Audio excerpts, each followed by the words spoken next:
తాకట్లో ఉన్న మీ బంగారాన్ని విడిపించి ఆ రోజు ఆన్లైన్ రేటుకి కొంటాం. Sharma gold company. ఓం మహాగణాధిపతయే నమః. మహాసరస్వత్యై నమః. శ్రీపాదవల్లభ దత్తాత్రేయ సద్గురు పరబ్రహ్మణే నమః. వసుదేవసుతం దేవం కంసచానూరమర్దనం దేవకీ పరమానందం కృష్ణం వందే జగద్గురుం.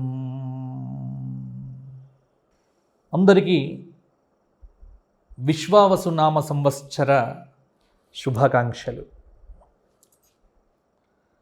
కాలగమనంలో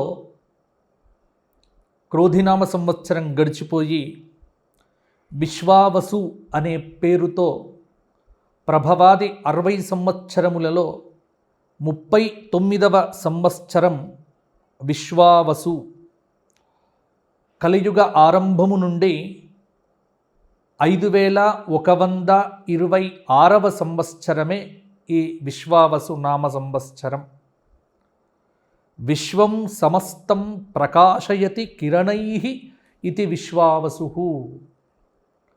ఈ విశ్వమును, ఈ చరాచర ప్రపంచాన్ని, ఈ బ్రహ్మాండమును తన యొక్క భవ్య దివ్య అసమాన అద్భుత ప్రకాశవంతమైనటువంటి కిరణములతో ప్రకాశింపచేసేటువంటి అగ్నిస్వరూప సూర్యనారాయణ స్వరూపమే ఈ విశ్వావసు నామ సంవత్సర దేవత, అధిదేవత స్వరూపము. మరి విశ్వావసునామ సంవత్సరం మేషాది 12 రాశుల వారికి ఎటువంటి పరిహారములను, ఎటువంటి ఫలితములను ఇవ్వబోతోంది అనేది ఇప్పుడు మనం సాకల్యంగా చెప్పుకుందాం. మిథున రాశి. మృగశిర 3-4 పాదాలు, ఆర్ద్ర 4 పాదాలు, పునర్వసు 3 పాదాలు కలిస్తే మిథున రాశి. ఆదాయం 14, వ్యయం 2, రాజపూజ్యం 3, అవమానం 6. మిథున రాశి వారికి ఈ సంవత్సరం గ్రహ సంచారం, ఈ విశ్వావసు నామ సంవత్సరంలో బృహస్పతి జన్మరాశిలో సంచారం చేయటం, శని దశమ స్థానంలో, రాహువు భాగ్యస్థానంలో, కేతువు తృతీయ స్థానమైనటువంటి సింహంలో. కొంత మిథున రాశి వారికి అటు ఇటుగా ఉంటాయి ఫలితాలు. మరీ అద్భుత ఫలితాలని చెప్పలేము, మరీ నీరసించిపోవాల్సిన పని లేదు. మిథున రాశి వారు సేఫ్ జోన్లో ఉంటారు, ఇది మాత్రం అర్థం చేసుకోండి. మిథున రాశి వారికి జన్మపు గురువు ప్రభావం కొంత ఉంటుంది. అలాగే దశమ స్థానంలో ఉన్నటువంటి శని సంచారం వల్ల ఉద్యోగ రంగంలో శ్రమ చేస్తేనే ఫలితం అనేటువంటిది లభించదు. కొంత మిథున రాశి వారికి ఒక్కటి ఏంటంటే ఆరోగ్యపరమైన జాగ్రత్తలు అధికంగా తీసుకోవాలి ఈ సంవత్సరము. అంటే అనారోగ్య సూచనలు చాలాసార్లు ఇబ్బంది పెట్టవచ్చు ఈ సంవత్సరము. అందువల్ల మిథున రాశి వారు కొంత జాగ్రత్తలు తీసుకోవడం మంచిది. మిథున రాశి విద్యార్థులు కూడా కష్టపడాలి, ఉత్తీర్ణతను సాధిస్తారు. ఇంట్లో మితిమీరిన మాటల వల్ల, అంటే కొంత మిథున రాశి వారు అధికంగా మాట్లాడతారు, స్వోత్కర్ష బాగా ఉంటుంది. అంటే వీరుగా మేము చాలా గొప్పవారము అన్న ఒక భ్రాంతితో ఉంటూ ఉంటారు. కాబట్టి కొంత మితిమీరిన మాటలు మాట్లాడకుండా ఉంటే ఇంట్లో కూడా వాతావరణం మీకు అనుకూలంగానే ఉంటుంది. కాలానుగుణంగా నిర్ణయాలు తీసుకోవడం, టైం మేనేజ్మెంట్, కాల నిర్ణయము, కాల సూచి కొంత జాగ్రత్తగా పాటించడము. షేర్ మార్కెట్లు కానీ, మ్యూచువల్ ఫండ్స్ కానీ కొంత జాగ్రత్తలు, కొంత చేయకపోతే ఇబ్బంది పడతారు. అలాగే హోల్సేల్ వ్యాపారం కంటే రిటైల్ వ్యాపారస్తులకు బాగుంటాయి.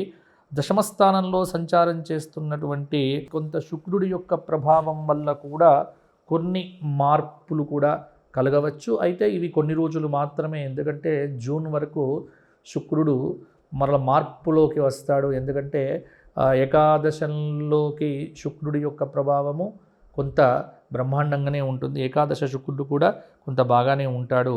కొంత నాటకము, లలిత కళలు, మీడియా రంగము, ఈ కమ్యూనికేషన్ స్కిల్స్లు, అలాగే మంచి ప్రవచనకర్తలు, జ్యోతిష్య పండితులు, పాటలు పాడేవారు, నాటక రంగం, ఇలా ఈ ఎవరెవరైతే పబ్లిక్తో కాస్త సంబంధాలు పెట్టుకున్నటువంటి వాళ్ళందరికీ కూడా ఈ సంవత్సరం కొంత బాగానే ఉంటుంది. అంటే ప్రొఫెషన్ అనేటువంటిది కొంత బాగుంటుంది, ఇబ్బందులు అనేటువంటివి లేదు. కుజుడి యొక్క ప్రభావం వల్ల ఎర్రరేగడి భూములు వేసే వాళ్ళకు ఎర్ర పంటలు కూడా బాగా పండుతాయి. కొంత మసాలా దినుసులు, నూనె పదార్థాలు వేయడం వల్ల కూడా లాభాలు ఉండవచ్చు. అవివాహిత స్త్రీలకు వివాహ యోగం కూడా ఉంది. ఆరోగ్య విషయంలో జాగ్రత్త పడకపోతే కొంత కుటుంబ జీవనం ఇబ్బందిగా ఉండవచ్చు. ఇక అలాగే విదేశాలకు వెళ్ళడం కూడా చాలా వరకు సహకరించవచ్చు.